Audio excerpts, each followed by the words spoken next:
فبأي آلاء ربكما تكذبان বান্দা তুমি আমি আল্লাহর কোন কোন নিয়ামতকে অস্বীকার করবা? আল্লাহ তাআলা এমন কোন নিয়ামত আল্লাহ তাআলা আমাদেরকে দেন নাই যেই নিয়ামতের আমরা অস্বীকার করব। এই জন্য আল্লাহ তাআলা বলেন, লা ইন শাকারতুম লাযীদান্নাকুম ওয়া লা ইন কাফারতুম ইন্না আযাবী লাশাদীদ। বান্দা তুমি আমার নিয়ামতের শুকরিয়া আদায় করো, আমি আল্লাহ তাআলা তোমাদের রিজিক বৃদ্ধি করিয়া দেব। সুবহানাল্লাহ। এরপরে আল্লাহ তাআলা বলেন, ওয়ালা ইন কাফারতুম ইন্না আযাবী লাশাদীদ। যদি কোনো বান্দা তুমি আমার নিয়ামত পাইয়া নিয়ামতের নাশুকরি করো, আমার নিয়ামতের শুকরিয়া আদায় না করো, তাহলে আল্লাহ তাআলা বলেন, ওয়ালা ইন কাফারতুম, আমি তোমার যেই নিয়ামত দিয়েছি, যেই রিজিক দিয়েছি, সেই রিজিক ছিনিয়ে নিব এবং কাল কিয়ামতের দিনে তোমাকে জাহান্নামে নিক্ষেপ করব। सूरज ने दिया अपने शुआ उनको पैगाम, दुनिया है हर चीज को भी सुबह को भी शाम, दुनिया है हर चीज को भी सुबह को भी शाम। दुनिया में हो दुनिया का तलबगार नहीं हो, दुनिया में हो दुनिया का तलबगार नहीं हो, बाजार से गुजर हो खरीदार नहीं हो, बाजार से गुजर हो खरीदार नहीं हो। সকলেই মোহাম্মতের সহিত দুরূদ ইব্রাহিম পাঠ করি। اللهم صل على محمد وعلى آل محمد كما صليت على إبراهيم وعلى آل إبراهيم إنك حميد مجيد. اللهم بارك على محمد وعلى آل محمد كما باركت على إبراهيم وعلى آل إبراهيم إنك حميد مجيد. আলহামদুলিল্লাহ। পূর্ব কলারগাঁও আল মদিনা জামে মসজিদ ও এলাকাবাসীর উদ্যোগে একদিনব্যাপী তাফসিরুল কোরআন মাহফিলে আল্লাহ তাআলা আমাদেরকে কোরআনের আলোচনা শোনার জন্য এখানে আসার বসার তৌফিক দান করেছেন। সেই জন্য মহান রব্বুল আলামিনের দরবারে সকলে শুকরিয়া আদায় করি, আলহামদুলিল্লাহ। আমরা এখানে আসছি নেকি অর্জনের জন্য। আমরা এখানে আসছি নেকি অর্জনের জন্য। এখানে যতক্ষণ বসা থাকবো আমরা, রাসূল করিম সাল্লাল্লাহু আলাইহি ওয়াসাল্লাম বলেন, ফেরেশতাগণ আমাদেরকে বেষ্টন করে আসমান পর্যন্ত চলে যায় এবং এখানে যারা বসে আছেন সকলের জন্য ফেরেশতারা মাগফিরাত কামনা করতে থাকে। বলেন সুবহানাল্লাহ। এবং প্রত্যেকটা ব্যক্তির জন্য এই জান্নাতের বাগানে যারা বসে আছে সকলের জন্য ফেরেশতারা অনবরত সওয়াব লিখতেই থাকে। সুবহানাল্লাহ। একবার যদি কেউ সুবহানাল্লাহ বলে, রাসূল করিম সাল্লাল্লাহু আলাইহি ওয়াসাল্লাম বলেন, ওই ব্যক্তির আমল নামায় জান্নাতে তার জন্য একটি গাছ রোপণ করা হয়ে যায়। বলি সুবহানাল্লাহ। যতবার বান্দা সুবহানাল্লাহ বলবে ততবার ওই বান্দার আমল নামায় আল্লাহ তাআলা জান্নাতে একটি গাছ রোপণ করেন। এই জন্য বেশি বেশি আল্লাহ তাআলার শুকরিয়া আদায় করা, আল্লাহ তাআলার জিকির আজকার করা। এখানে আমরা আসছি নেকি অর্জনের জন্য। কি ভাই, নেকি অর্জনের জন্য নয়? অবশ্যই এখানে আমরা নেকি অর্জনের জন্য আসছি। আল্লাহ এবং তার রাসূল কোরআন হাদিসে কি বলেছেন সেই আলোচনা শোনার জন্য আমরা এখানে আসছি, জান্নাতের বাগানে আসছি। আমি পবিত্র কালামুল্লাহ শরীফ থেকে একটি আয়াত তিলাওয়াত করেছি। এই আয়াতে সংক্ষিপ্ত আলোচনা করে আমি আমার বক্তব্য শেষ করব ইনশাআল্লাহ। আল্লাহ তাআলা পবিত্র কালামুল্লাহ শরীফে বলেন, লাইন শাকারতুম লাযীদান্নাকুম ওয়া লাইন কাফারতুম ইন্না আযাবি লাশাদীদ। আল্লাহ তাআলা পবিত্র কালামুল্লাহ শরীফে বলেন, লাইন শাকারতুম লাযীদান্নাকুম, বান্দা তুমি যদি আমার নিয়ামতের শুকরিয়া আদায় করো, আমি আল্লাহ তাআলা তোমার নিয়ামতের রিজিক আমি আল্লাহ তাআলা বৃদ্ধি করিয়া দিব।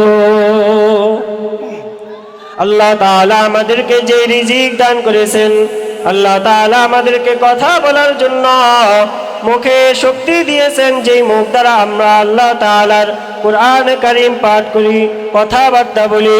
আল্লাহ তাআলা আমাদেরকে দৃষ্টি শক্তি দিয়েছেন। পৃথিবীর যত নাজ নিয়ামত আল্লাহ তাআলা আমাদের জন্য হালাল করেছেন, সেই নাজ নিয়ামত উপভোগ করি। আল্লাহ তাআলা আমাদেরকে দুইটা হাত দিয়েছেন, দুইটা পা দিয়েছেন, এমনইভাবে সারা বডির মধ্যে অসংখ্য অগণিত নিয়ামত দ্বারা আল্লাহ তাআলা আমাদেরকে সৃষ্টি করেছেন। আল্লাহ তাআলা বলেন, ফাবিআইয়ি আলাই রাব্বিকুমা তুকাজ্জিবান। বান্দা তুমি আমি আল্লাহর কোন কোন নিয়ামতকে অস্বীকার করবা? আল্লাহ তাআলার এমন কোন নিয়ামত আল্লাহ তাআলা আমাদেরকে দেন নাই যেই নিয়ামতের আমরা অস্বীকার করব। এই জন্য আল্লাহ তাআলা বলেন, লাইন শাকারতুম লাযীদান্নাকুম ওয়া লাইন কাফারতুম ইন্না আযাবি লাশাদীদ। বান্দা তুমি আমার নিয়ামতের শুকরিয়া আদায় করো, আমি আল্লাহ তাআলা তোমাদের রিজিক বৃদ্ধি করিয়া দেব। সুবহানাল্লাহ। এরপরে আল্লাহ তাআলা বলেন, ওয়ালাইন কাফারতুম ইন্না আযাবি লাশাদীদ। যদি কোনো বান্দা তুমি আমার নিয়ামত পাইয়া নিয়ামতের নাশুকরি করো, আমার নিয়ামতের শুকরিয়া আদায় না করো, তাহলে আল্লাহ তাআলা বলেন, ওয়ালাইন কাফারতুম, আমি তোমার যেই নিয়ামত দিয়েছি, যেই রিজিক দিয়েছি, সেই রিজিক ছিনিয়ে নিব এবং কাল কিয়ামতের দিনে তোমাকে জাহান্নামে নিক্ষেপ করব। বলি নাউজুবিল্লাহ। তো নিয়ামত দিয়েছেন, সেই নিয়ামতের শুকরিয়া আদায় করতে হবে, তাহলে আল্লাহ তাআলা রিজিক বৃদ্ধি করে দিবেন। আমি আপনি যেই অবস্থায় আছি, যেই অবস্থায় থাকি না কেন, সদা সর্বদা আল্লাহ তাআলা শুকরিয়া আদায় করা। কেননা আমি আপনি এখানে আসতে পারছি, বসতে পারছি, দিনে আলোচনা শুনতে পারছি, কিন্তু একই সময় অসংখ্য অগণিত ব্যক্তি হাসপাতালের বেডে শোয়া, যারা চাইলেও এখানে আসতে পারতেছে না, কিন্তু আমাকে আপনাকে আল্লাহ তাআলা মহব্বত করে, ভালোবেসে, আল্লাহ তাআলা পছন্দ করে এখানে নিয়ে আসছে। এই জন্য শুকরিয়া আদায় করবো কার? আল্লাহর। একমাত্র আল্লাহ তাআলা শুকরিয়া আদায় করব। কেননা আল্লাহ তাআলা আমাদেরকে সুস্থ রেখেছেন, আর সুস্থতা হলো সবচেয়ে বড় নিয়ামত। হযরত মূসা আলাইহিস সালাতু ওয়াস সালামের একটি ছোট্ট ঘটনা বলে আমি আমার বক্তব্য শেষ করব। মূসা আলাইহিস সালাতু ওয়াস সালাম একদিন তুর পাহাড়ে রওনা করলেন। যাওয়ার পথে এক ব্যক্তির সাথে দেখা। ওই ব্যক্তি বলতেছে, মূসা, আমাকে তো আল্লাহ তাআলা অনেক নিয়ামত দিয়েছেন, আমি এই নিয়ামত কিভাবে কমাবো, এই ব্যাপারে আল্লাহ তাআলার কাছে জিজ্ঞাসা করবে। মূসা আলাইহিস সালাম সামনে আগালেন, আরেক ব্যক্তির সাথে দেখা। ওই ব্যক্তি মূসা আলাইহিস সালামকে জিজ্ঞাসা করলেন, হে মূসা, তুমি তোমার আল্লাহকে জিজ্ঞাসা করবা যে আমাকে আল্লাহ তাআলা কেন এত গরিব বানাইলেন, আমাকে আল্লাহ তাআলা কেন এত গরিব বানাইলেন, আল্লাহকে একটু জিজ্ঞাসা করবা। এরপরে সামনে যাওয়ার পরে আরেক ব্যক্তির সাথে মূসা আলাইহিস সালামের দেখা। তার অঙ্গ প্রত্যঙ্গ কিছুই নেই, প্রতিবন্ধী একটা লোক। ওই ব্যক্তি মূসা আলাইহিস সালামকে জিজ্ঞাসা করলেন, হে মূসা, তুমি আল্লাহকে জিজ্ঞাসা করবা যে আল্লাহ তাআলা আমাকে কেন সৃষ্টি করেছেন, কোন উপকারের জন্য আল্লাহ তাআলা আমাকে সৃষ্টি করেছেন। মূসা আলাইহিস সালাম তুর পাহাড়ে গেলেন। লম্বা ঘটনা সংক্ষেপে বলতেছি। তুর পাহাড় থেকে আসার পরে ওই প্রথম ব্যক্তির সাথে দেখা। ওই ব্যক্তির সাথে দেখা হওয়ার পরে মূসা আলাইহিস সালামকে জিজ্ঞাসা করলেন, হে মূসা, তোমার আল্লাহকে কি জিজ্ঞাসা করছো আমার ব্যাপারে, যে আমার এত এত নিয়ামত আল্লাহ তাআলা আমাকে দিয়েছেন, এই নিয়ামত কিভাবে আমি কমাবো? মূসা আলাইহিস সালাম বললেন, আল্লাহ তাআলা বলেছেন, তুমি যেই আল্লাহ তোমাকে নিয়ামত দিয়েছেন সেই আল্লাহর যদি তুমি নাশুকরি করো, অর্থাৎ শুকরিয়া আদায় না করো, তাহলে আল্লাহ তাআলা তোমার নিয়ামত কমাইয়া দিবেন। ওই ব্যক্তি মূসা আলাইহিস সালামকে বললেন, হে মূসা, এটা কিভাবে সম্ভব? আমাকে আল্লাহ তাআলা দয়া করে মায়া করে এত এত নিয়ামত দিয়েছেন, আমি এই নিয়ামতের কিভাবে নাশুকরি করব?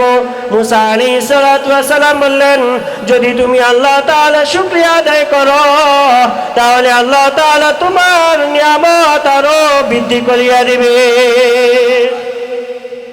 মূসা আলাইহিস সালাম সামনে অগ্রসর হলেন। দ্বিতীয় ব্যক্তির সাথে মূসা আলাইহিস সালামের দেখা। জীর্ণ শীর্ণ কিছু পোশাক পরা, ছোট্ট একটি কুঁড়ে ঘর, সে ওই ঘরের মধ্যে বসবাস করে। মূসা আলাইহিস সালামকে জিজ্ঞাসা করলেন, হে মূসা, তুমি তোমার আল্লাহকে জিজ্ঞাসা করছো কিভাবে আমি আমার রিজিক বৃদ্ধি করতে পারি? মূসা আলাইহিস সালাম বললেন, হে বান্দা, তোমাকে আল্লাহ তাআলা বলেছেন বেশি বেশি শুকরিয়া আদায় করতে। যদি তুমি বেশি বেশি শুকরিয়া আদায় করো তাহলে আল্লাহ তাআলা তোমার নিয়ামত আরো বৃদ্ধি করিয়া দিবে। এই কথা বলার পরে ওই ব্যক্তি রাগান্বিত হয়ে গেলেন। মূসা আলাইহিস সালামকে বললেন, এটা কেমন কথা বললেন? এটাই কি আপনার আল্লাহ তাআলার ইনসাফ? এইভাবে আল্লাহ তাআলার উপরে অভিযোগ উঠিয়ে মূসা আলাইহিস সালামকে রাগান্বিত হয়ে বললেন যে তোমার আল্লাহ কেমন ইনসাফ, আমার জীর্ণ শীর্ণ পোশাক থাকার মতন কোনো জায়গা নেই, তারপরেও তোমার আল্লাহ বলতেছে নিয়ামতের শুকরিয়া আদায় করতে। আমাকে তো আল্লাহ তাআলা কোনো নিয়ামতই দেন নাই, কিভাবে আমি সেই আল্লাহর নিয়ামতের শুকরিয়া আদায় করব? যখন আল্লাহ তাআলার উপরে অভিযোগ উঠিয়ে যখন এইভাবে মূসা আলাইহিস সালামকে বললেন, সাথে সাথে একটা গায়েবী বাতাস এসে ওই ব্যক্তির শরীরে যত কাপড় চোপড় ছিল, ওই ব্যক্তির যে একটা কুঁড়ে ঘর ছিল, আল্লাহ তাআলা সাথে সাথে সেগুলা ছিনাইয়া নিলেন। তো এই জন্য এই ঘটনার ধারা কি বোঝা যায়? যে মূসা আলাইহিস সালামের এই ঘটনার ধারা বোঝা যায় যে নিয়ামতের শুকরিয়া আদায় করতে হবে। আমি আপনি যেই অবস্থায় আছি, তো ওই অবস্থায় শুকরিয়া আদায় করতে হবে। যদি আপনি নাশুকরি করেন, আপনি যেই অবস্থায় আছেন এর থেকে আরো নিচে আল্লাহ তাআলা নামাইয়া দিবেন। এই জন্য নাশুকরি করা যাবে না। যেভাবেই আছি আলহামদুলিল্লাহ, আল্লাহ তাআলা ভালো রাখছেন, এই কথা বললে আল্লাহ তাআলা খুশি হন যে বান্দা, আমি বান্দাকে এত কষ্ট দিতেছি, এত রোগের মধ্যে রাখতেছি, এত অভাবের মধ্যে রাখতেছি, তবুও বান্দা হারামের পথে যায় না, তবুও বান্দা আমার শুকরিয়া আদায় করতেছে। যাক, আমি আল্লাহ তাআলা ওই বান্দার নিয়ামত আরো বাড়াইয়া দিই।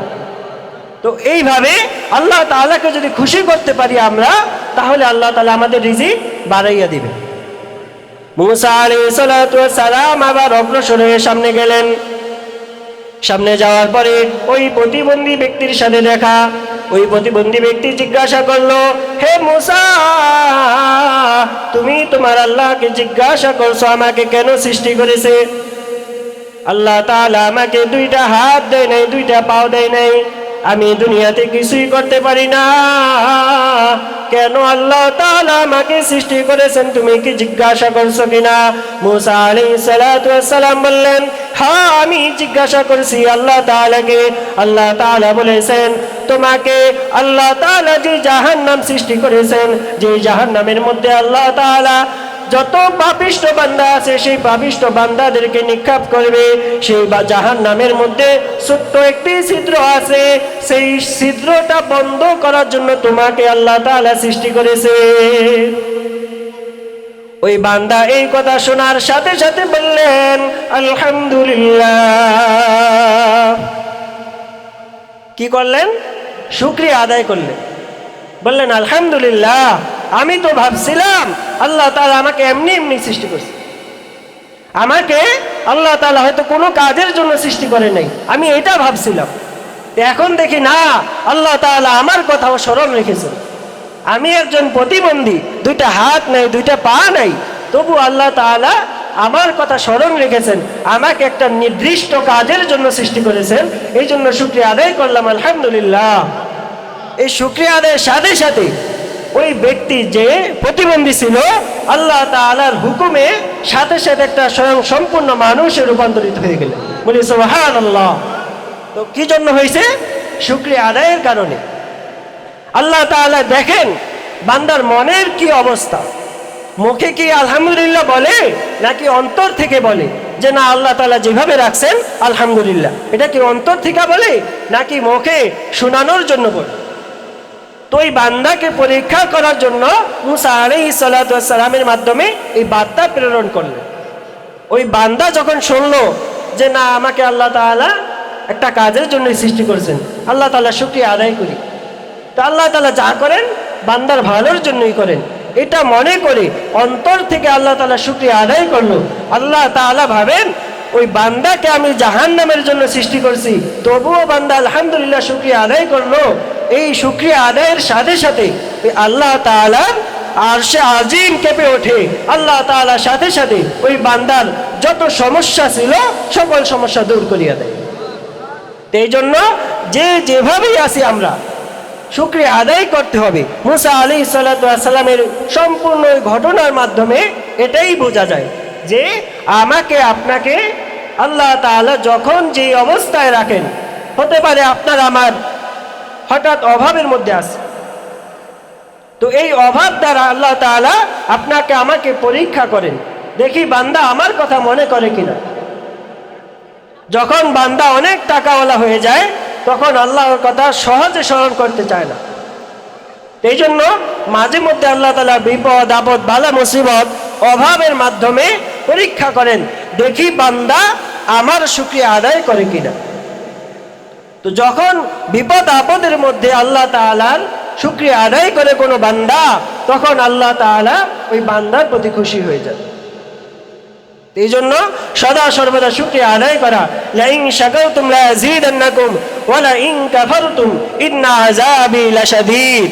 যদি শুকরিয়া আদায় করি আল্লাহ তাআলা আমাদের রিজিক বৃদ্ধি করিয়া দিবেন, আর যদি শুকরিয়া আদায় না করি তাহলে আল্লাহ তাআলা রিজিক তো ছিনাইয়া নিবেনই, তারপরে কিয়ামতের মাঠে আমাকে আপনাকে আল্লাহ তাআলা কঠিন আযাবের মধ্যে নিক্ষেপ করবে। ইন্না আযাবি লাশাদীদ, নিশ্চয়ই আমি ওই সমস্ত বান্দাদেরকে জাহান্নামের মধ্যে নিক্ষেপ করব।